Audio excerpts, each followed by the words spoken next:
Assalamualaikum student. Today is my fourth lecture and in this we will study about excretion, which is the another aspect of hemostasis.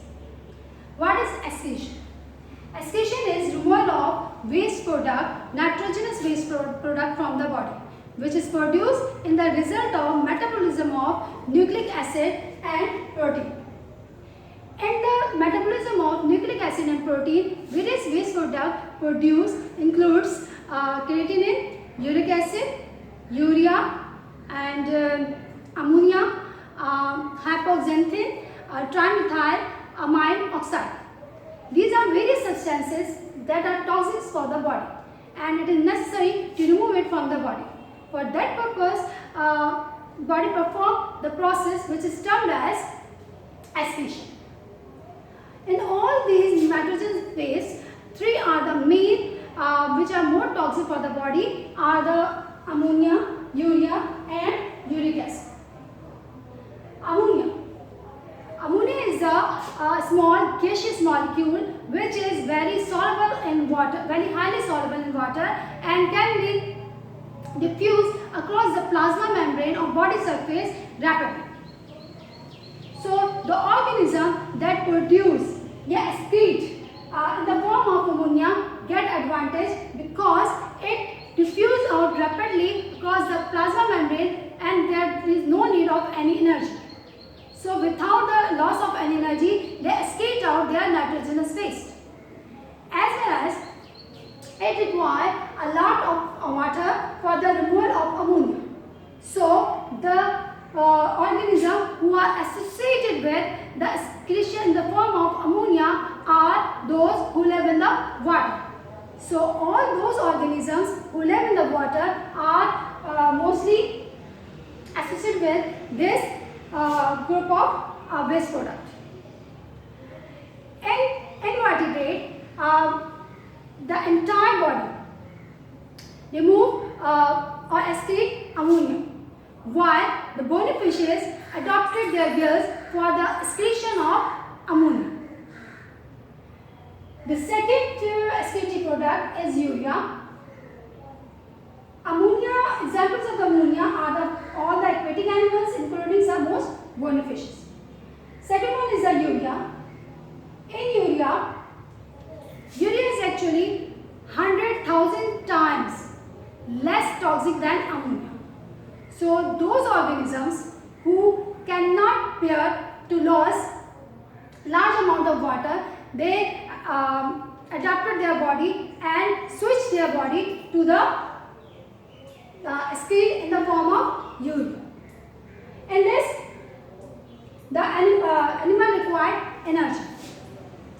In the river, metabolism takes place and ammonia is combined with carbon dioxide becomes less toxic and it is excreted out from the body through the kidney. The organisms that are involved in the urea are mammals, most amphibians, sharks and some bony fishes. Number third is the uric acid. Uric acid are large molecules and you see that here is a complex molecule of the ammonia. In this, it is usually insoluble in water and less amount of water is required to excrete it. So these are present, they are mostly colloidal substance and they are excreted from the body in the form of thick paste or solid pellets. If the water is reabsorbed from the uric acid, then it crystallizes in the form of urate. The animals that are included in this group are the many reptiles, birds, insects and some gastropods. These are the examples of those animals who excrete in the form of uric acid. Now, we will study about different organisms, how their function of excretion take place in different organisms. Among these organisms, I have selected four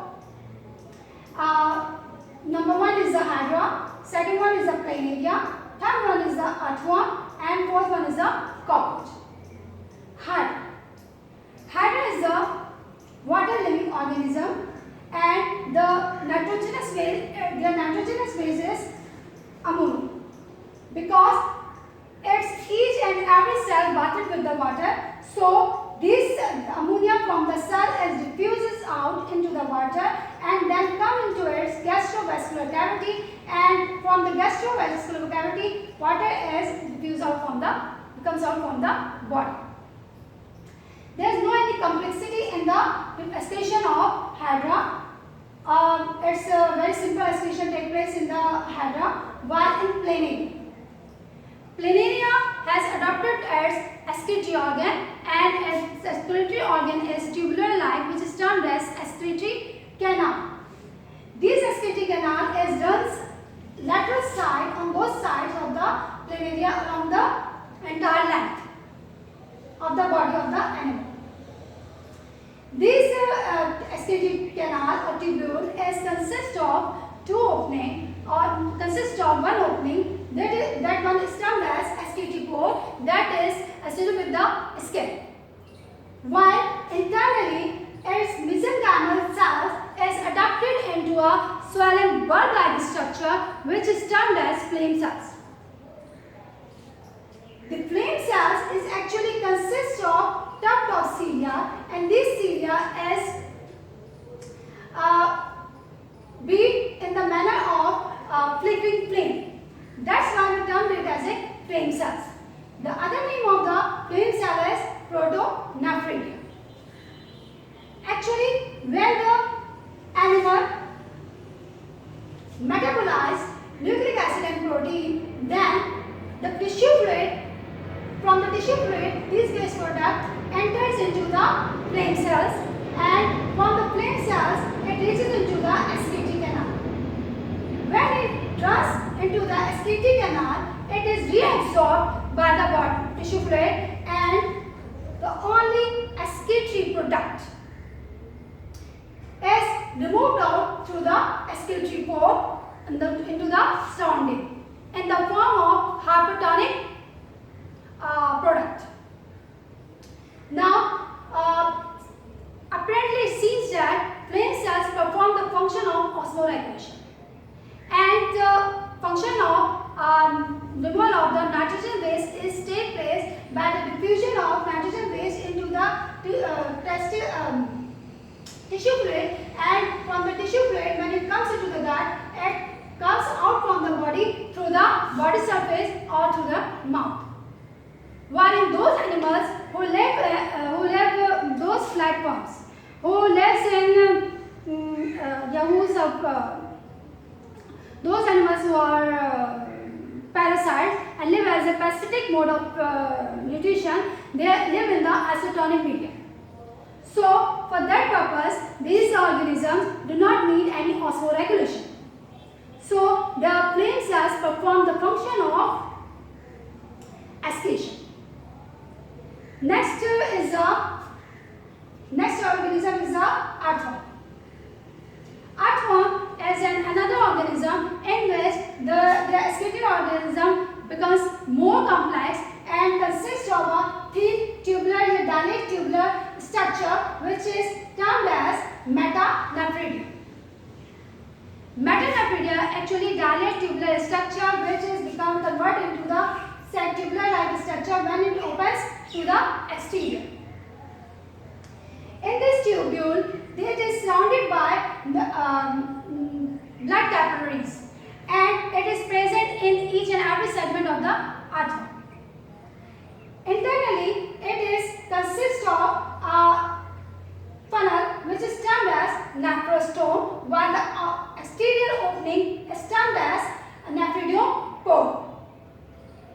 Internally, nephrostome consists of number of cilia, and because of the beating of the cilia, there fluid that is present in the coelomic cavity that is sucked by the funnel and it reaches into the tubule. In this tubule, it is surrounded by the blood capillaries. So what happened? These blood capillaries reabsorb all the essential salt and ions from the